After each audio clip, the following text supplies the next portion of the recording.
Good afternoon, everyone, and welcome to G&N Medical's webinar on the geko device. I'm Andrea Gardner. I'm Head of UK Sales at G&N, and I would like to thank you for taking the time to be with us today. And an enormous thank you and warm welcome to our guest speakers. Throughout the next hour, you'll hear from a number of key speakers from a variety of NHS trusts to discuss the geko device being used for both post-stroke and obstetrics-related VTE prevention. Firstly, I'll give you a quick introduction to G&N, or Griffiths & Nielsen. We're a medical device company that's been in the market since 1974, and we've been a long-standing supplier to the NHS and private healthcare sector for over 40 years. The range of products we provide span across multiple therapy areas, but our core range sits within the VTE prevention therapy area. G&N is the exclusive UK distributor for the geko device, which is made by Firstkind Limited, and will be the focus of our session today. We've been working with Firstkind Limited since 2015 and developed a fantastic business partnership. We've always believed in the product and the exceptional clinical value that it delivers for patients. Predominantly, we focus on implementing the device for VTE prevention in the stroke and obstetric pathways. And the fantastic speakers we have on our session today will be sharing their real-life experience along with clinical data from their respective trusts across both of these pathways. I want to reiterate a huge thank you for joining us on this session today. We have 4 scheduled speakers across the hour, and the last 10 minutes of the session will be Q&A. So if you want to direct any questions to the speakers, then please submit your questions into the Q&A function on Zoom, and we will look at addressing as many of these as we can. We'll also run a poll at the end of this session for people to register their immediate interest in adopting the device. G&N representatives will follow up with demonstration, clinical data walkthrough and free samples of the product at a time that will suit you. We're also recording this session live and we'll be sending out a recorded version to all registrants within 24 hours of the webinar finishing. So please allow me to introduce you to our first key speaker. A warm welcome to Chris Walker, Sales Director from Firstkind Limited, who will be giving a brief introduction to the device and discussing the clinical data from the study at Barnsley NHS Trust around the geko device reducing the risk of DVT in the obstetric setting. Thank you very much for the introduction, Andrea, and it's my pleasure to introduce the geko device. I'm Chris Walker, Firstkind Sales Director for Europe, Middle East and Africa. And I'd just like to give you a quick overview of the geko device. So the geko device is a small battery-powered disposable device. It's the size of a wristwatch. It weighs 10 grams and it delivers a very small electrical pulse between 27 and 54 milliamperes, depending on the setting, to the common perineal nerve. And that nerve then activates the calf and foot muscle pumps. By activating those, we get a blood flow return, venous blood flow return, arterial flow, and that's around 60% of the blood flow a patient would get if they're able to walk when a patient is unable to move. Next. So on the picture of the device here, on the front of the device is a location marker line, and that helps to assist with the fitting of the geko device. And that line goes over the head of the fibular bone, where the common perineal nerve is closest to the surface.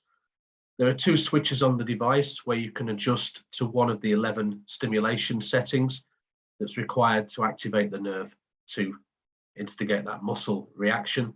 And there are 2 indicator lights on the front which flash every second a number of times to indicate the level or setting you are on. On the back of the device, there are 3 silicon hydrogel electrodes, 2 positive and 1 negative, and it's the negative electrode which fits over the head of the fibula. So the device fits any size patient, regardless of whether they have edema or whether they be small or large. You just have to cover the head of the fibula with that negative electrode and have one of the positive electrodes contacting the skin to complete the circuit. The battery in the device lasts for up to 30 hours of continuous use. And at that point, the device is removed and disposed of in accordance to your own medical waste protocol. The device has regulatory approvals. From a CE marking perspective, those approvals include the prevention of venous thrombosis or DVT prophylaxis, increasing blood circulation, and the prevention and treatment of edema. So, about VTE, we'll cover VTE burden, we'll cover causes, and we'll cover current prophylaxis or treatment methods. So VTE is a venous thromboembolism. In the Western world, this kills around 1 person every 37 seconds. So around 840,000 deaths annually. And in the UK, that's around 25,000 people a year that die of a VTE-related complication. Hospital-acquired DVT or VTE can exist in any care pathway and affect any high-risk patient. So there are 3 areas to this. So thrombosis is caused either through stasis, through hypercoagulability, or through vessel wall injury. And the current treatment for VTE includes graduated embolic stockings or TED stockings to compress the limb, causing an increase in blood flow. These can be hard to fit and compliance is fairly low with them. Intermittent pneumatic compression devices or sleeves and foot impulse devices. These are cuffs that fit on the leg and inflate and deflate to move blood in the veins. In stroke patients, these are sort of used mainly because of the CLOTS-3 study. And then, of course, the first-line therapy, where possible, is anticoagulation medication or drugs that prevent clotting of the blood. And sometimes these can be unpredictable through bleed risk. So for maternity-related VTE prevention, prevention care for obstetrics-related VTE shares a same or similar unmet need profile as post-stroke VTE prevention, in that both therapy areas have a reluctance to overuse drugs because of bleed risk, and both share the same intermittent pneumatic compression device tolerance issues that are seen in some patients.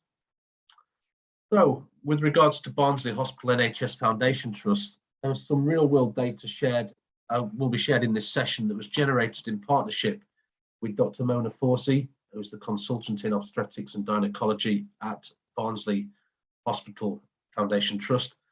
And Dr. Forsey was most motivated to do her study by the post-stroke real-world data generated by Dr. Indira Natarajan. She recognised the need for an alternative mechanical antistasis intervention when standard of care couldn't be prescribed, and as such embraced the opportunity to quantify the level of unmet need in her maternity unit and to determine whether the use of geko would have a role in patients when low molecular weight heparin and or traditional mechanical compression IPC could not be prescribed. Let me just run a quick demonstration video showing the ease of use of geko in this simple video clip. You can see a picture of the device now going on the leg. So it fits just below the knee, covering the fibular head, and that's then delivering a gentle stimulation to the common perineal nerve, both the deep portion and superficial portion. That's activating the foot and calf muscle pumps. And as you can see, there's now venous blood returning back to the heart. Equally compelling is this ultrasound clip, just demonstrating when the geko is switched off in a patient who's laying down.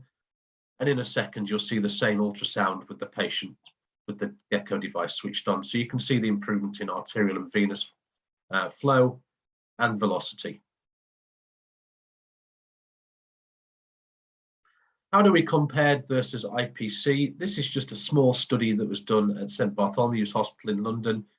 We tested the different IPC devices shown below and on Pulse's geko, and it was purely a measurement in the amount of blood that was moved per minute in milliliters per minute, and also the velocity of that blood flow. As you can see, we move a significant amount of blood compared to IPC devices, probably in relation to the fact we contract the calf muscle more frequently. Interestingly though, we move blood at the same velocity or similar velocity, which is deemed to be safe. So regarding obstetrics and VTE clinical burden, pulmonary embolism in obstetrics is the leading cause of maternal death in the developed world. And pregnant patients are 5 times more likely to die from VTE during pregnancy. In the UK, VTE incidence is around 1 to 2 episodes per 1,000 patients, but accounts for 10% of all maternal deaths in the United States. NICE guidance, CG92, recommends use of low molecular weight heparin and/or mechanical compression in high-risk patients during childbirth. And in some circumstances, however, these options can be contraindicated. So here are some examples where standard of care cannot be prescribed with relation to IPC or to drugs, where there's a high risk of bleeding or there's an impending need for delivery. Examples include postpartum hemorrhage, heavy bleeding after birth, low platelets, which can cause excessive bleeding, or severe preeclampsia, where there's a risk to kidneys and high blood clot risks. Also intrapartum during childbirth. So Barnsley's study was a prospective observational study, and the objective was to determine the level of unmet need in patients at high risk of VTE, and the use of geko device in this unmet need population as effective and satisfactory when drugs or IPC could not be prescribed. The study recruited over 90 patients over a period of 17 months, and the geko device was used for a maximum of 36 hours. And that was one pair of geko devices, so one device on each leg. The study measured patient tolerance and the measurement of VT at 90 days, similar to the audit conducted at the Royal Stoke Hospital as conducted, and it was not an outcome. So this is the 90 patient cohort. As you can see how it breaks down, the vast majority were postpartum hemorrhage patients, and the next large group was severe preeclampsia, running all the way down to intrapartum at the bottom there, where there were 2 patients. So as you can see, postpartum hemorrhage was the largest high-risk group, and more than half of these patients were prescribed the geko device as the only method of blood clot prevention. The study illustrated or showed the need for an alternative VTE prophylactic intervention in these high-risk patients, and without the geko device, these patients would have had no VTE prophylaxis at all. As I mentioned earlier, the geko device was used for a maximum of 36 hours, and in that time frame, it was reported as easy to fit, safe, and well tolerated. Patients were more mobile, as there were no wires or leads associated with IPC, which has to be plugged into the wall or their electric supply, therefore reducing the VTEs further. The study determined the geko device can be used to protect patients until it is safe to prescribe blood-thinning drugs. From a health economics perspective, the analysis showed the geko device's cost saving, and within the NICE guidance MTG19 from 2014, the estimated use of the geko device in high-risk maternity patients compared to no prophylaxis provide an average saving of around £337 per patient. With regards to the change of clinical practice at Barnsley, the geko device is now in routine use at NHS Barnsley Hospital. It is prescribed when pharmacological and IPC methods are contraindicated or impractical, in line with the NICE guidance. And this now ensures all their high-risk patients can now receive pregnancy-related blood clot prevention, where previously no mechanical prophylaxis could be prescribed. The NICE guidance recommends the use of the geko device where drugs or IPC cannot be prescribed, and the Barnsley Hospital is now aligned to that NICE guidance. The actual study here is available for download as a scientific poster, and please feel free to do so following this webinar. The Barnsley real-world data has influenced wider geko adoption across other NHS maternity units, and our next guest speaker, Dr. Emma Stansfield from Birmingham, will share her experience in both embedding geko into their VTE prevention care pathway, the internal stakeholder engagement in making the case for purchase of the geko technology, and the practical aspects in adopting innovation. Also, the key support of G&N was where it's provided in making this happen. I will now hand over to Emma. Good afternoon. So my name's Dr. Emma Stansfield. I'm a consultant that works at University Hospital Birmingham, and it's great to be here at this webinar today. I've been asked to do this on behalf of one of my colleagues, Dr. Catherine Barber, who's unfortunately not able to be here today. So what we know already, as Chris has already said, childbirth in the UK is as safe as it's ever been, but it can bring with it more than a morning sickness and fatigue. It can also bring preventable pregnancy-related venous thromboembolism. While the absolute risk remains relatively low, about 2 in every 1,000, the risk increases 20-fold in the 12 weeks after delivery before dropping back to normal.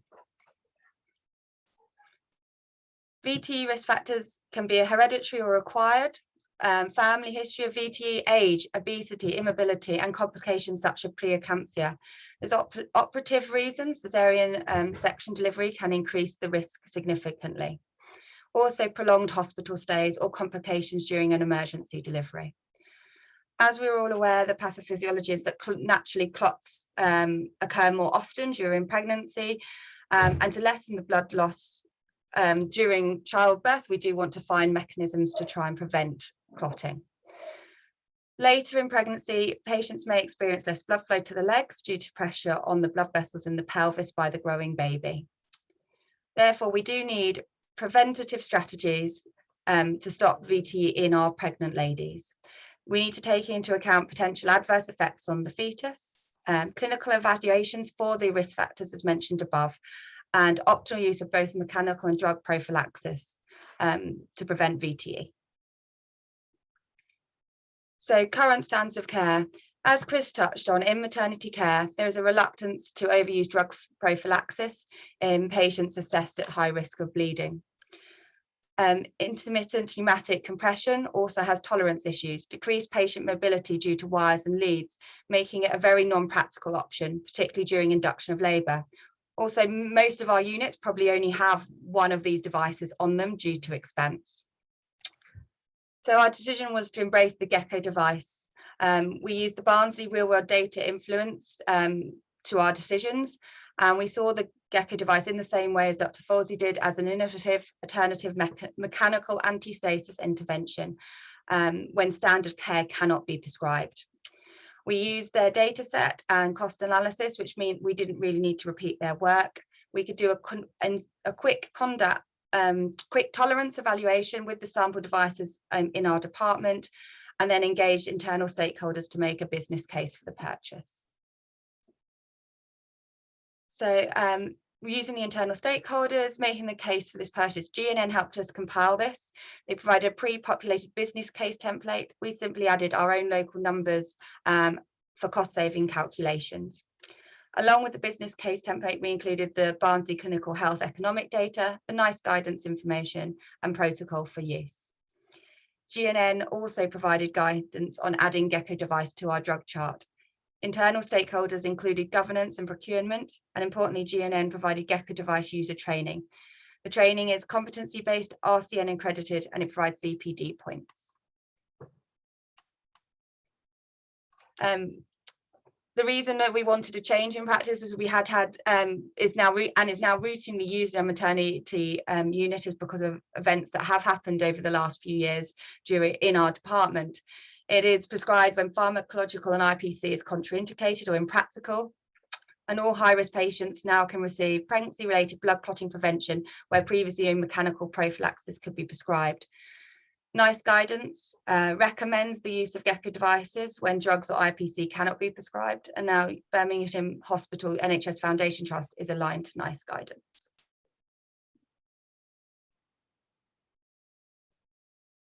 Thank you for listening. I think I'm staying around to the end, so if anyone has any questions about our experience and what we did and why we changed our views, then I'm here to answer some questions at the end.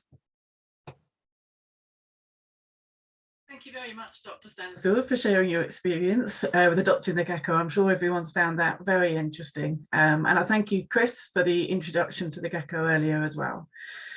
We were hoping to hear from another consultant from another trust, but there's been some technical issues with her joining, so we're going to move on from there. So I'd like to introduce you now to Professor Indira Natarajan, consultant stroke physician from the Royal Stoke Royal Stoke Hospital.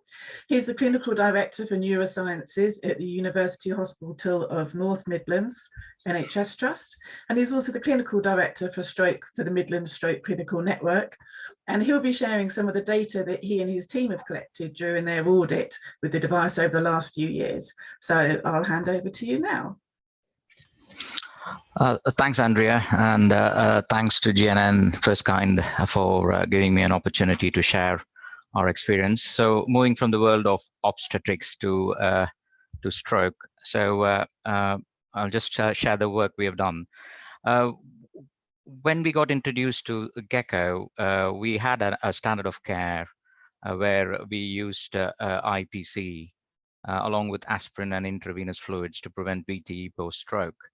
And at that time, the CLOTS-3 study was published, and the CLOTS-3 study showed that there was a 30% non-compliance to IPC. So we were just only looking at the data that was from a trial base. We did not know whether that was true.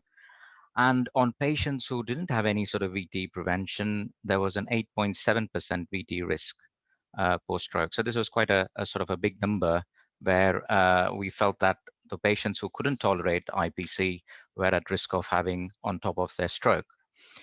So we wanted to go along with the guidelines. The standard guidelines was, as I said, intravenous fluids, aspirin, and IPC. At that time, there was a confirmation from NICE that you can use geko on patients who couldn't tolerate standard of care. And we thought, why can't we adopt this? Because there is a need for these unmet patients who can't tolerate. And so hence we went on and trialed this geko device along with our standard of care in patients who couldn't tolerate IPC.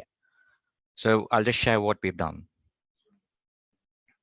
So the NICE guidance MTG supports the use of geko for patients who are high risk of VTE or where patients who can't tolerate pharmacological interventions.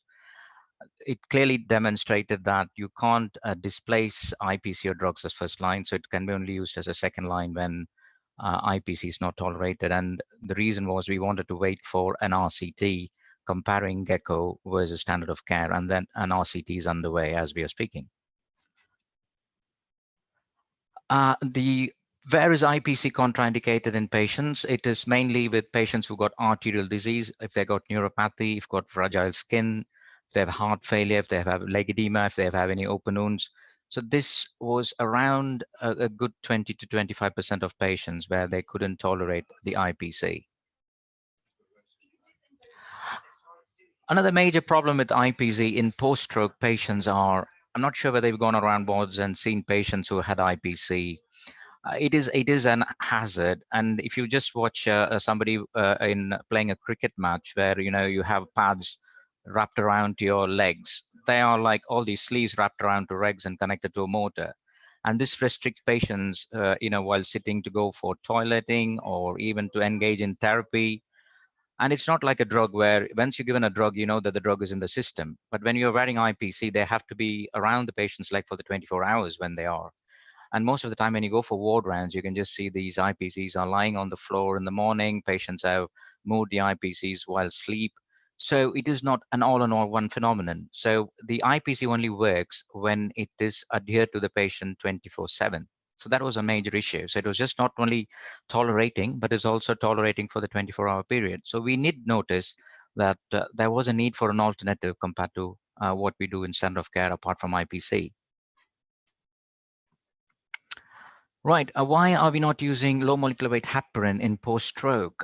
Because there are issues. There are problems with acute active bleeding, decreased platelets. Sometimes we have high blood pressure, and particularly post-hyperacute stroke, there is a huge risk of intracranial hemorrhage following an ischemic stroke, and you can't use it post-ischemic stroke. And if we are going to use drug prophylaxis in many centers across the UK, it's never used in the hyperacute phase. It's on a case-by-case after day 5 or day 6. Next slide. And this is a health economics. I'm a clinician, so I do not know much about health economics, but it is being said to be cost neutral across 15 days when no other forms of DVT prophylaxis can be prescribed. And it's cost neutral across 3 days if it is in combination with chemical prophylaxis. So our data, so we used the geko on both types of strokes. There are two types of strokes. One is called the ischemic strokes, where you have a stroke because of a blockage of a blood vessel. And we have hemorrhagic strokes where a blood vessel ruptures and blood leaks into the brain. So they are disabled. So these patients are bedbound. So on Chris's triad, there is stasis, plus they are pro-thrombotic because they are dehydrated, they're not drinking enough fluids. So they are the risk for strokes in this group of population. So we included both the groups of patients in our observational analysis. And as I said, these were the reasons why the post-stroke patients got VTE. And the geko device, as Chris demonstrated, has muscle pump activation, prevents antistasis, and starts mobilizing the blood flow in the legs, particularly in the limb where the patient is not able to move at all. This was the real world, this was the study data from CLOTS-3. And what CLOTS-3 showed in their analysis was if you just used standard of care without IPC, that was just intravenous fluids, aspirin, and standard nursing care, there was an 8.7% VT incidence. But when they used IPC, there was a 6.6% VT incidence. So there was a reduction in VT incidences with the IPC, but there was a huge non-adherence to IPC population that was around 31% demonstrated in CLOTS-3 trial. And as I mentioned previously, we couldn't routinely use low molecular weight heparin post-stroke because of hemorrhagic complications. And it clearly showed that symptomatic intracerebral hemorrhage outweighs the benefit of VTE prevention requiring routine anticoagulation. So I'm just going to share with you what we found in our study. So our hospital in Stoke sees around 1,200 patients per year post-stroke, including hemorrhagic and ischemic strokes. So we wanted to do an observational prospective analysis, and we audited around 1,500 patients until now. So we've, in terms of data set, we collected data for 1,383 patients. The real world data from our center showed that 29.5% patients that required a mechanical intervention were contraindicated or intolerant to IPC. And that was very similar to what we found on CLOTS-3 study. And when we looked at the VT incidence at 90 days post-stroke, we found that we had 11 VTs in patients prescribed IPC alone. And coincidentally, there was no VT at all in the geko arm. And unlike in maternity, the geko was worn for more longer periods of time. There were 24 hours per day. The average time it was worn was from 5 to 9 days. And the upper limit was we didn't use the geko beyond 30 days, or if they were discharged from hospital, or if they were deemed to be mobile. Next slide, please. So this is the breakdown of our VTE prophylaxis in the 1,000 patients where we analyzed. 463 patients were treated just on IPC alone.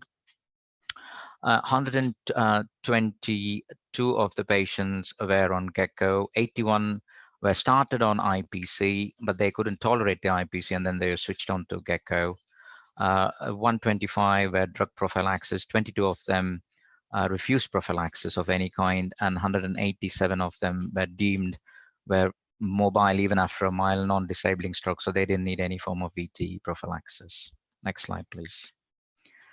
So this was a slide to demonstrate how the 30% of the unmet need came. Around 11.77% couldn't tolerate it at all, and around 17% had contraindications, which I listed in my previous slide.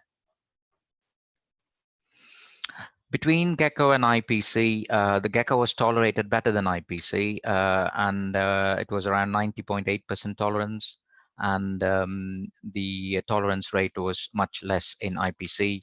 And one other biggest advantage was even patients where the geko device, they didn't need to take the geko device when they had to go for toileting or when engagement with physio. And it was there wasn't any problem with sleep when they were sleeping at night, despite the mechanical activation. And the only thing that we probably noticed in terms of problems were some sort of contact dermatitis along the skin contact with the gel. So this is a histogram just basically showing that in our group, we had 11 VTEs in the patient who used IPC alone, and there wasn't anything on the geko alone arm. So basically, our study demonstrated two main things, that geko was safe. The second thing was there was a device that we could use on patients who couldn't tolerate standard of care. So we didn't leave them exposed to VTE complications. So we were able to address that unmet need. So that was one of the most important things. But we clearly couldn't displace the standard of care because we are waiting for an RCT to see whether a geko could be superior to IPC. So we made the judgment that it is safe and effective. And now it's been a part of a standard routine use in our stroke unit. But one important thing that we learned when we're using these devices was, as I mentioned, this is not a drug. So you need to make sure that whatever device you put in, that has to stay on the patient. So we make sure that all the nurses in all the shifts are trained to make sure around when they look around on the patient's legs to see whether it was an IPC or a geko, that it is still adherent to the patient. And we identified champions for each shift so that when the 24-hour time period comes, we are very certain that all the patients had the intervention as we intended to. As I mentioned, this is now an integral part of our practice. We increase surveillance with, as I said, how we did it for the nurses. We have trained all the nurses and all the healthcare, and so everybody now learned to put the device without any difficulty. Once we had the real world data from our center, we shared it across to a lot of stroke units, and I'm pleased to say that I think we are on an increasing trend that Luton and Dunstable were the first unit to come and visit us, and they have adopted our practice, and since then a lot of other stroke units are falling in place. It was a difficult sort of time when we wanted to implement a change in NHS practice. We identified there was an unmet need. We wanted to make sure the device was safe. We had to go through tough governance and regulations, and we didn't move away from the UK NICE guidelines of standard of care, and we used only on these patients where we felt that the standard of care was not possible. It had a lot of close collaborative work. By the time we could really get into doing our audit collection and the project, it took around 3 to 4 months to make sure that we are doing the right thing for the patients. And we had a lot of support from Firstkind, G&N, and our governance department as well. So I think this is a summary that basically any sort of new change that you want to bring, there's going to be a reluctance. First, there's going to be a challenge.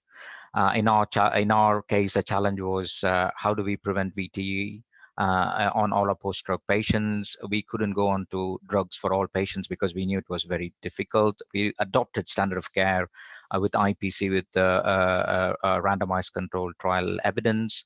But then we found that the real world evidence base showed that there was a group of unmet need patients. Then we looked at alternatives. So we then had the scientifically proven NICE approved device, and we wanted to make sure that it was safe and we are doing the right thing for the patients. So we had to do an observational study going through the proper channels. And then we did an observational study, and that clearly showed that we've done the right thing for these stroke patients in VTE prevention. And now it's gone for wider adoption. And probably in the years to come, we might have an RCT, and VTE prophylaxis in post-stroke care would be changing in the next 5 years.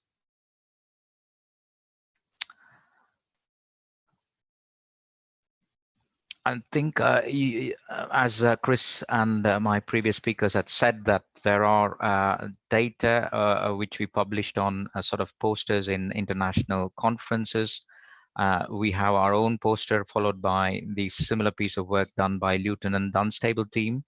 And our results are more or less matching to what our experiences when we did the audit the first time around.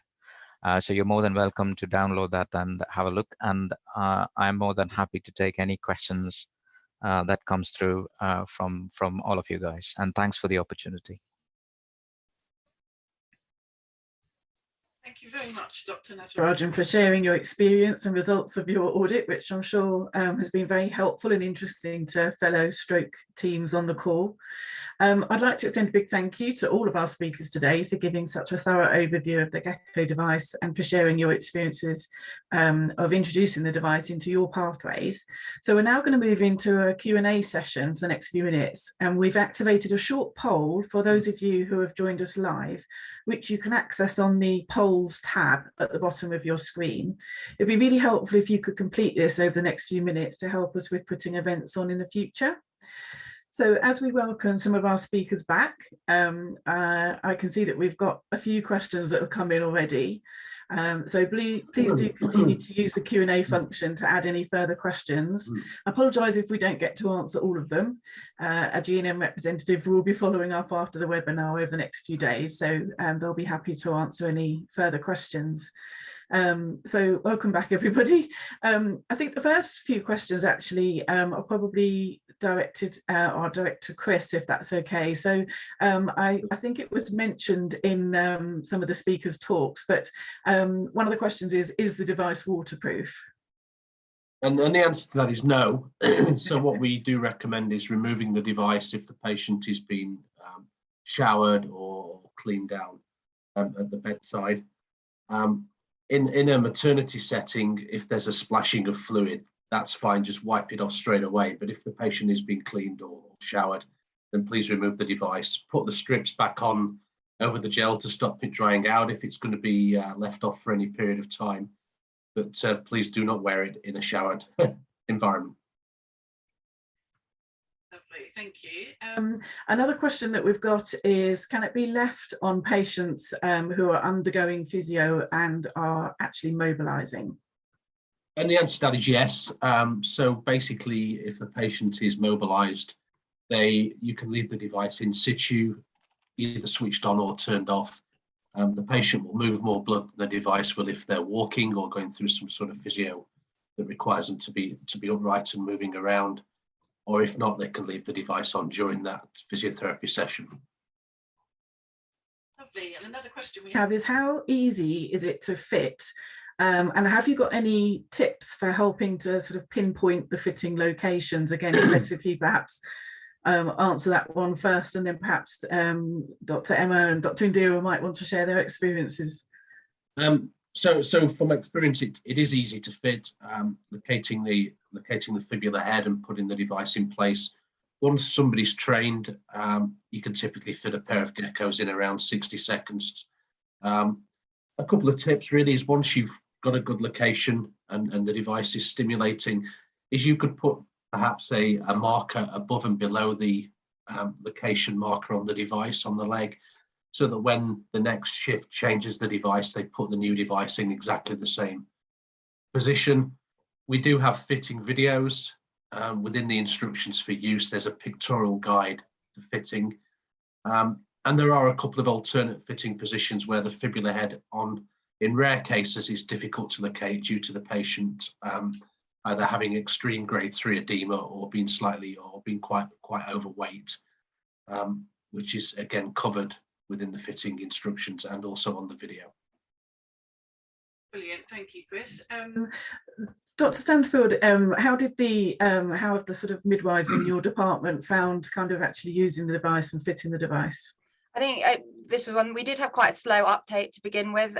We did train a few to be with ODPs and midwives, and it sort of went by the wayside for a little bit. But so lots of the consultants were quite proactive about wanting us to be using it, and we thought it was a good device. So we did get the videos back out and showed them, and we've now actually arranged for the actual training to take place by one of our professional development midwives, and it will come in our emergency days, so that they will train all new starters to go that way. But now that we've got almost all of our midwives trained, they find it really easy, no problems. There's not really any questions. If we do, we just get one of the videos off just to recheck if they've just forgotten or hasn't done it for a while. Brilliant. Thank you. And Dr. Indira, what kind of experience did you find with the stroke team in your unit with regards to kind of fitting the device? Any change always brings a lot of apprehension with the team, but I think what we did was we identified 3 champions who got trained, and then there was a sort of a weekly rolling out training program, and we also got some help from Firstkind, where you know, we had a trainer come in several times, several days of the week for the first month, so that all the nurses and the healthcares were trained. And then once that was established, then we had a rolling program internally. And now, because it's so easy to use compared to the IPC, we've been asked whether we can just go to geko as first line, but unfortunately we have to stick to standard of care with aspirin fluids, IPC first, before we can you know, move on to the device as for the NICE guidance. Lovely. Another question that we've got around the training is how long does the training actually take? Which actually I can answer that, because G&N have carry out the training. So we can provide RCN accredited training, which I think was mentioned by one of the speakers, and staff can earn 2 CPD points for attending the training. Usually takes around 45 minutes, includes a practical session to practice fitting, and involves some questions sort of at the end of the session to check the learning, and an element of the training is also delivered online. So we can organise this with the ward managers. We can visit on a few different days to catch as many staff as possible. So it's fairly easy to organise, and as you say, I think once people have kind of got used to using it, it gets easier to fit. Another question we have is, how does it actually feel for the patient? So again, perhaps Chris, if you can explain a little bit on that, and then again we can go to the team. Yeah, I mean, it's like a tapping, sort of light pinching sensation on the side of the leg, at the head of the fibula. And what we typically find in most settings is after around 15-20 minutes, the patient is less aware of that. And then usually after around an hour, the brain just seems to tune it out as it's on a once per second cycle. So we find that most patients, if they wear them through the night, sleep comfortably in the geko, or they can sit in the bed without the device irritating them. And that seems to be the case across all different patient groups, from experience. And Dr. Indira, you mentioned earlier that the tolerance in your audit was actually very good with geko. Did you find patients were able to sleep with it on? And, you know, if you perhaps just explain a little bit about that? Particularly, it's quite difficult to explain the obstetric population, but with stroke, the hyperacute phase, there are lots of other things going on. They have a stroke which has stunned the brain. So any sort of disturbance is a least of the problem for the patients, because there are lots of other things that are going on neurologically. And by day 3, day 4, and if it's well embedded, the brain gets tuned in. And you know, we've not been reported any problems with sleeping. And there is a adjustment button on the geko with a positive and a negative sort of sign, which by you know, trial and error, we know what is right for the patient, what, you know, what is tolerable, and we know that it is working. So from our experience, from our center, we've not had any sort of major problems in tolerance. Brilliant. And Dr. Stansfield, how have you found feedback on tolerance?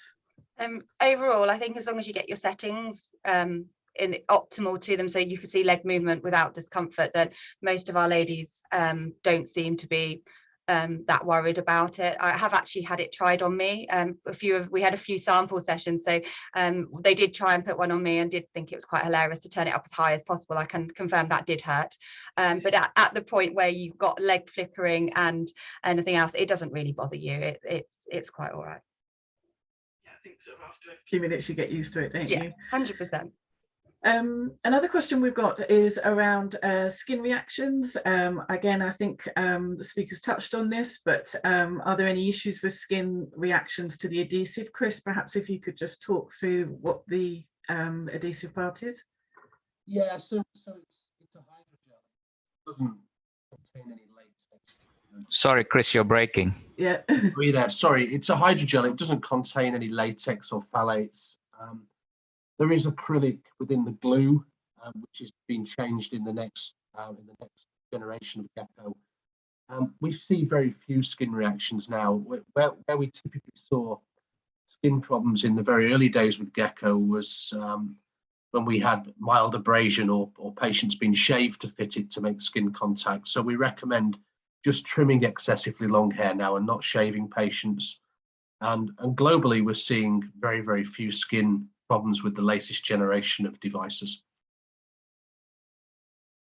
Lovely. And another question around changing it every 24 hours and the question around the fact that it can be used up to a month, but the device does need to be changed every 24 hours. That's correct. So yeah, I think we've covered that. What about the disposal of the device? How is it disposed of, Chris? Typically, the two strap ends are snipped off at the head of the device and thrown away into the waste bin, and then the central head, including the battery, usually goes into a battery bin. In some markets I operate in, you can separate the battery from the electronics, should that be a requirement of the trust to separate the two. But generally, it's just follow the local guidance for the areas that have come in contact with the patients and disposal of batteries and electronics. Lovely. And a question for Dr. Indira, if it's okay. How did the cost of the device help or delay the implementation? I think we put patients at first, and then the cost follows the patient. And this is a major complication and one of the major causes of post-stroke deaths as well. So there was a big group of patients where we couldn't do the standard of care, and that was our sort of pivotal argument, saying that we are exposing a group of patients from a risk of VTE.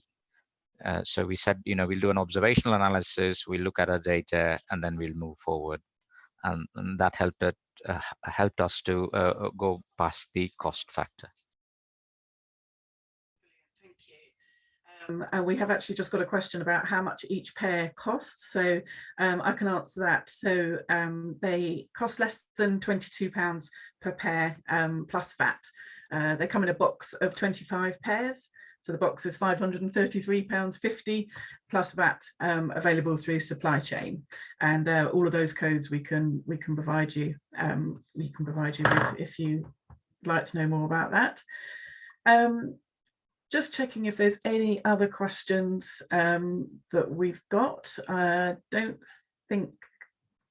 we've got through most of the ones that have been asked, or some of the questions that have been asked along the way I know were covered during the actual talks. So thank you very much again for joining the webinar. Thank you for attending. I hope you found value in what you've seen and heard today. A recording of today's session will be sent out in the next 24 hours, and we'll be following up with those that are interested in exploring the device further.